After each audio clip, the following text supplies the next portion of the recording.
আজকে আমার ৭৬তম দিন এবং ৪৭তম জেলা মাদারীপুর।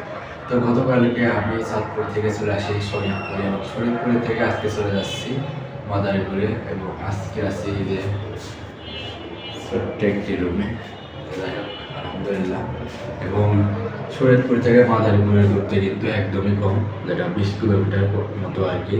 এবং এর কারণে আমি এখন বাজে ১০টা, এখন রওনা দিব আর কি এই মাদারীপুরের উদ্দেশ্যে। এবং রাতে ওখানে থাকবো, কারণ আজকে একটু রেস্ট নেবো বেশি করে। এবং আগামীকালকে যাবো ধরেন গোপালগঞ্জ এবং গোপালগঞ্জ থেকে বরিশাল। তো চলেন যাওয়া যাক। রুম থেকে নেমে সামনে একটি হোটেলে ঢুকে পড়লাম এবং এখান থেকে নাস্তা করে আবার হাঁটা শুরু করে দিলাম এবং সামনে আছে পুলিশ লাইন।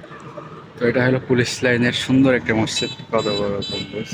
সামনে আছে পুলিশ লাইন অফিস। যাবো এদিকে, এদিক থেকে একবারে সোজা একই রাস্তা, মেন হাইওয়েতে উঠবো এদিক সোজা বাইপাসে।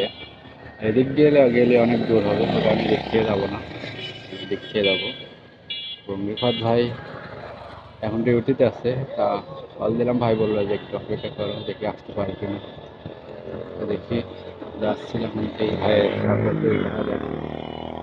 আবার পরে দেখা হবে কি হবে না, ইনশাআল্লাহ দেখা হবে যদি আল্লাহ কথা বলে। তো এটা হচ্ছে পুলিশ লাইন গেট। আপনার বাসায় এদিকে দ্বিতীয় গেট আছে না? ভাই তো কালকে রাতে দেখা হয়েছিল। রিফাত ভাই তো ডিউটিতে আছে, এই কারণে দেখা হলো না। এবং এই ভাইয়ের সাথে এখন হইলো মাত্র। তো ভাই চলেন, তো ভাইদেরকে বিদায় জানিয়ে চলে যাচ্ছি মাদারীপুরে। বাট রিফাত ভাইয়ের জন্য অপেক্ষা করেছিলাম, রিফাত ভাইয়ের সাথে দেখা করতে পারলাম না। ভাই তো অনেক ব্যস্ত আছে এই কারণে। এখন আছি আঙ্গারিয়া বাজার, মেন হাইতে উঠবো শরীয়তপুর টু মাদারীপুর।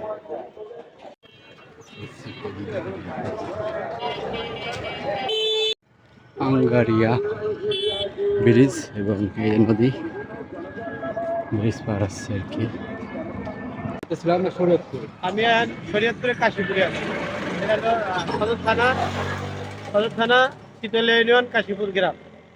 বাইরে পেয়ে আমি বাইরে অসংখ্য ধন্যবাদ দিই। সে ৬৪ জেলা ভ্রমণ করে আজকে ৪৬তম জেলা শরীয়তপুরে আছে। আমি শওকত হোসেন, পল্লী বিদ্যুৎ সমিতিতে আছি, মিটার কাম মেসেঞ্জার হিসাবে।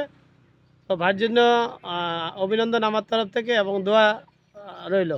হ্যাঁ, ভালো থাকবেন। তো চলে আসলাম মাদারীপুর জেলার ভিতরে।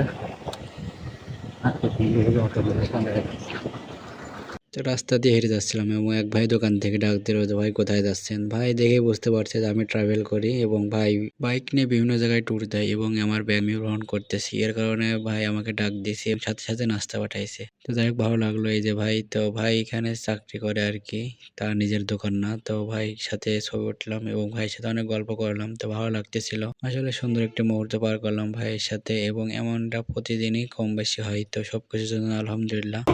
সামনে আর বেশি পথ বাকি নেই, এর কারণে একটু বেশি বিশ্রাম নিলাম, কারণ একদমই আস্তে আস্তে ধীরে ধীরে যাবো, শরীরে আরাম দিয়ে যাবো। কারণ মানে শরীয়তপুর থেকে মাদারীপুরের দূরত্ব মাত্র 19 কিলোমিটার। এ কারণে ভাবছি যত রিল্যাক্সে যাওয়া যায় আর কি।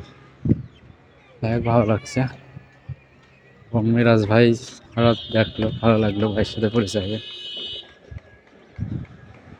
তো চলে আসলাম আমি আসমাত আলী খান সেতু টোল প্লাজা, এই যে সামনে, এবং সামনে আছে আসমাত আলী সেতু। তো চলে আসলাম সেতুর মাঝখান সোজা, এবং বাংলাদেশের ভিতরে সপ্তম মেট্রো সেতু এটা, আসমান খান আলী সেতু। অনেক বড় এই সেতুটি। তো চলে আসলাম মাদারীপুর শহরের ভিতরে এবং সামনে বাইপাসে সার্কিট হাউস, মোস্তফাপুর সামনে পৌরসভায় দিকে আমি যাবো বিশ্ব অফিসের সার্কিট হাউসের এদিকে এই পাশে। আর এই যে গণপূর্ণ বিভাগ মাদারীপুর। তো তারপরে চলে আসলাম ডিসি অফিসে। আলহামদুলিল্লাহ আজকে আজকে শরীয়তপুর থেকে মাদারীপুর চলে আসলাম অনেক ভালোভাবে এবং আগামীকালকে গোপালগঞ্জের উদ্দেশ্যে রওনা দিব। তো আজকের ভিডিওটা এই পর্যন্তই ছিল। পরবর্তী ভিডিও পাওয়ার জন্য অপেক্ষা করুন। ধন্যবাদ। আল্লাহ হাফেজ।